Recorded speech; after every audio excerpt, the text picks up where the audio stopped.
mahasiswa semester 4 dari program studi Tadris Bahasa Indonesia di UIN Surakarta. Hai semua, kenalin aku Julia Istiqomah dari semester 4 Prodi Tadris Bahasa Indonesia UIN Surakarta. Wah, jadi ini kakak-kakaknya sama-sama dari UIN ya? Apakah sama kelas juga? Iya, betul. Baik, jadi di sini kita akan membahas sebuah sastra, karena sobat sastra di sini pasti tidak sabar untuk membahas sebuah apa sih itu sastra. Nah, menurut kakak-kakak nih, apa sih sastra itu? Kalau dari saya, sastra itu sebuah karya seni ya, kayak sebuah seni yang berupa tulisan yang mana itu menggambarkan atau mengungkapkan sebuah perasaan, sebuah gagasan, sebuah ide dari seorang penulis yang tentunya dikemas dengan sebuah bahasa yang sangat-sangat indah. Jadi sebuah sastra itu sebuah karya seni. Betul. Ya. Baik, kalau dari Kak Dina nih, apa sih sastra itu, Pak? Sebenarnya sependapat sama Adika, itu emang karya sastra itu bisa dikatakan sebagai karya seni. Nah, isinya itu pasti berupa imajinasi seseorang. Contohnya aja puisi itu kan isinya diksi-diksi orang-orang yang mengungkapkan perasaan ya, seperti itu. Dan kita juga tahu bagaimana perkembangan sastra di Indonesia sendiri sangat menarik ya, mulai dari sastra lama itu sebelum abad ke-20, lalu berlanjut juga di sastra modern dari abad ke-20 sampai sekarang. Nah, yang menarik itu pada masa sastra kontemporer, di mana sastra kontemporer itu berawal dari tahun 1980-an sampai sekarang. Itu bentuknya sangat amat sesuai dengan kehidupan kita sehari-hari seperti itu. Oh, jadi sastra kontemporer ini sesuai dengan kehidupan kita sehari-hari. Boleh kasih tahu nggak contohnya apa sih sastra kontemporer? Salah satu mungkin yang kakak-kakak yang suka atau minati gitu. Banyak ya kalau karya sastra kontemporer yang kita tahu, dari novelnya, puisinya. Kalau novel itu mungkin dari Eka Kurniawan, terus D. Lestari, dari Andrea Hirata. Mungkin Kak Dika dari sisi puisinya? Kalau dari saya, untuk awal itu banyak ya, kayak bisa aku gitu kan. Jadi ada beberapa karya sastra ya di sastra kontemporer ini. Nah, tadi kan ada salah satu sebuah karya dari Andrea Hirata. Nah, kakak tahu nggak sih Laskar Pelangi itu? Mau tahu? Iya, tahu. Dan kebetulan emang suka juga baca itu. Sama. Jadi kita sama-sama suka nih sebuah novel Laskar Pelangi. Nah, tadi lo garis bawahi kalau Laskar Pelangi ini masuk ke sastra kontemporer ya, Kak? Nah, kenapa sih Laskar Pelangi ini bisa masuk ke sastra kontemporer? Tentu karena ceritanya itu ya tadi di kehidupan kita, pendidikan itu kan hadir di kehidupan kita, keseharian kita. Terus di sastra kontemporer itu kan ciri-cirinya lebih bereksperimen.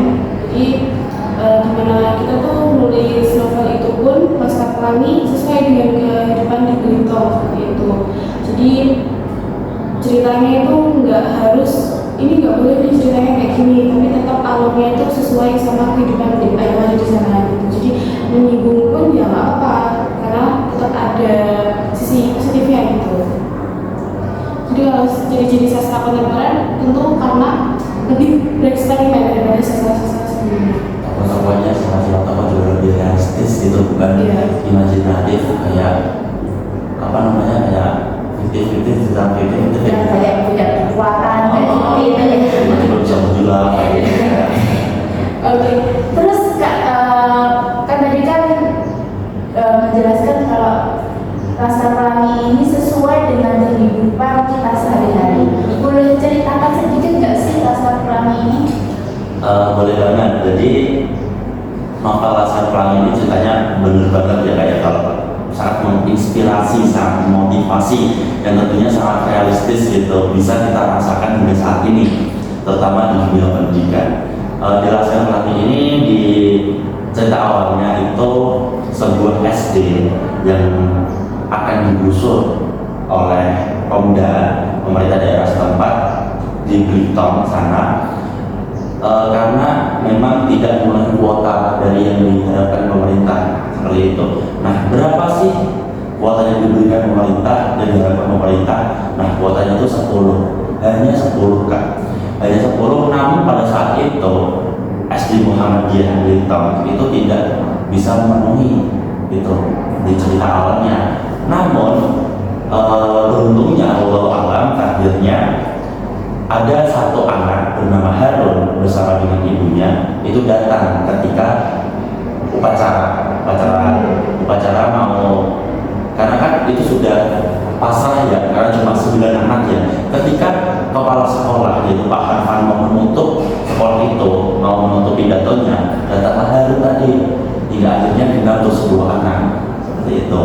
Nah, di sini yang paling menarik adalah cerita ini berlatar belakang tentang pendidikan, ketimpangan sosial seperti itu ya Kak. Bahwasanya di masa itu pendidikan itu belum merata Kak. Fasilitas belum merata, belum memadai. Di Laskar Pelangi ini ada 2 sekolah yang di-highlight yang menjadi perbandingan mungkin ya, yaitu SD Muhammadiyah dan PN 5 gitu. Nah, SD Muhammadiyah dengan keterbatasan fasilitas, dengan keterbatasan tenaga pendidiknya, dengan segala kekurangannya, dan dibandingkan dengan PN 5 yang pada masa itu sangat jaya-jayanya ya Kak ya, dengan fasilitas yang sangat memukau seperti itu. Nah, tetapi di sini 10 anak ini itu punya semangat yang sangat tinggi walaupun berlatar belakang sosial yang mungkin menengah ke bawah ya Kak ya. Bisa dibilang menengah ke bawah, bisa dibilang bahwa memang keterbatasan banget dibandingkan yang PN tadi. Iya betul, karena keterbatasan itu mereka ingin mengubah nasibnya, ingin memiliki semangat juang yang sangat tinggi melalui jalan pendidikan seperti itu. Bahkan dengan keterbatasan itu SD Muhammadiyah di cerita novel ini, di Laskar Pelangi ini memenangkan 2 event besar. Yang pertama itu ketika lomba cerdas cermat, yang kedua itu di acara keputusan.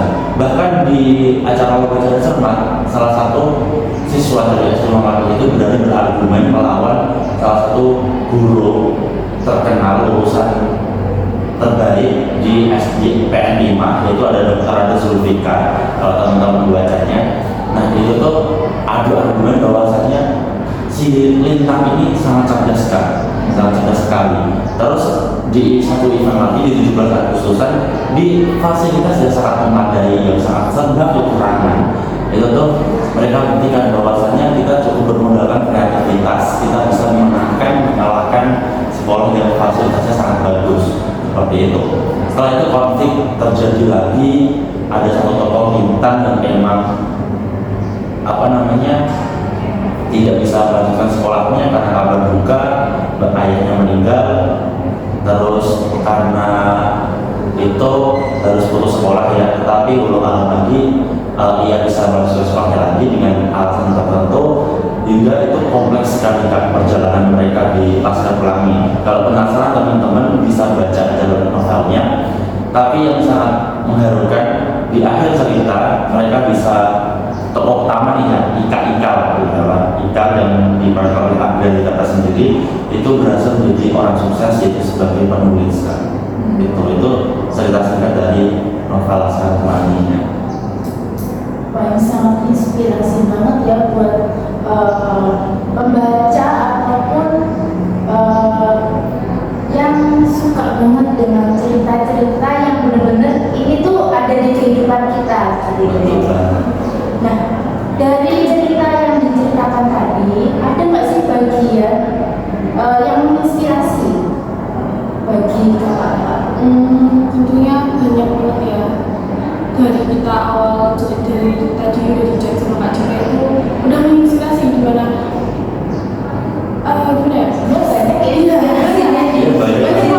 Tapi ada momen dimana saya yang melihat film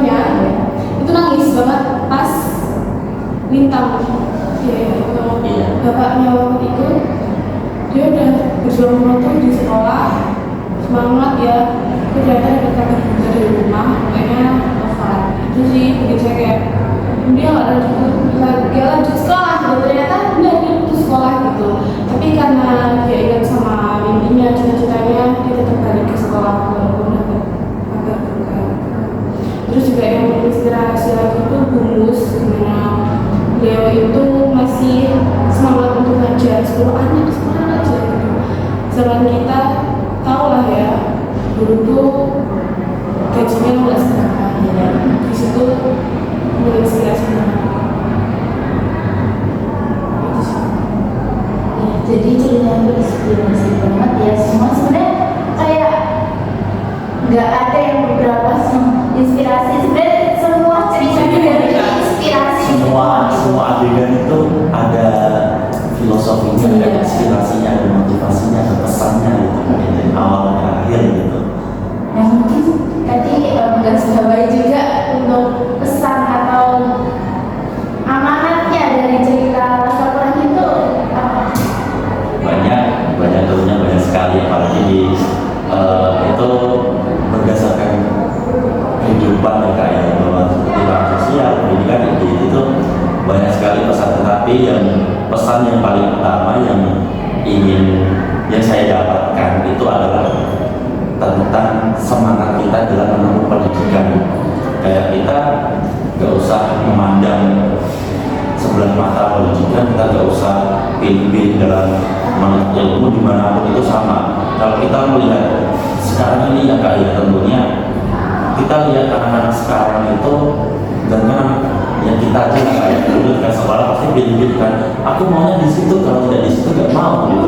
Iya kan, dia mau sekolah Yang ikut-ikut sama temennya. iya betul banget gitu kan. Nah di sini tuh kayak kita bisa melihat bahwasanya perbedaan sekolah yang sangat signifikan antara SD Muhammadiyah dan PNI tadi itu jumlahnya ada banyak, tetapi kita bisa melihat bahwasanya SD Muhammadiyah kita dengan keterbatasan itu bisa unggul. Nah di situ kita bisa mengambil pesan bahwasanya semua lembaga, semua instansi pendidikan di Indonesia itu sama, tergantung niatnya kita. Asalkan kita emang punya niat, emang kita punya mimpi, kenapa enggak? Kita harus bisa belajar dimanapun, kapanpun, dengan fasilitas sedikit pun, seperti itu. Terus di sini juga seperti yang dikatakan Kak Dina tadi terkait Bumus, apalagi kita kan di sini kuliahnya di pendidikan ya, tentunya nanti ketika di akhir mungkin bisa jadi guru, amin.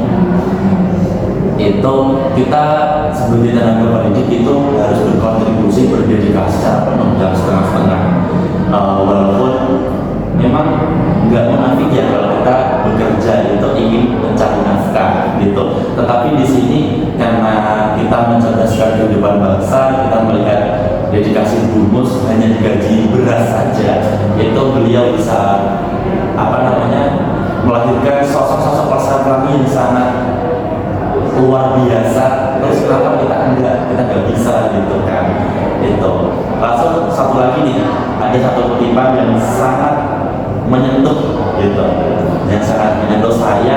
Ini sebenarnya bisa dibilang agak komedi dikit ya kayaknya. Ketika Maher sama Flo itu menemui seorang, bisa dibilang bukan dukun ya, tabib atau ya orang pintar lah kayak orang pintar.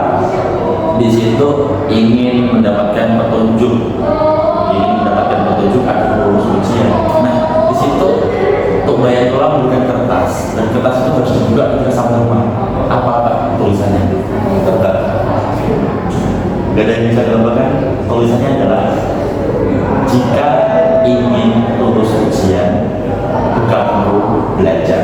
Nah itu salah, itu pesan yang sangat menyentuh sekali, bahwasanya sesuatu yang besar, sesuatu yang luar biasa itu tidak bisa kita dapatkan secara instan seperti itu. Ya, jadi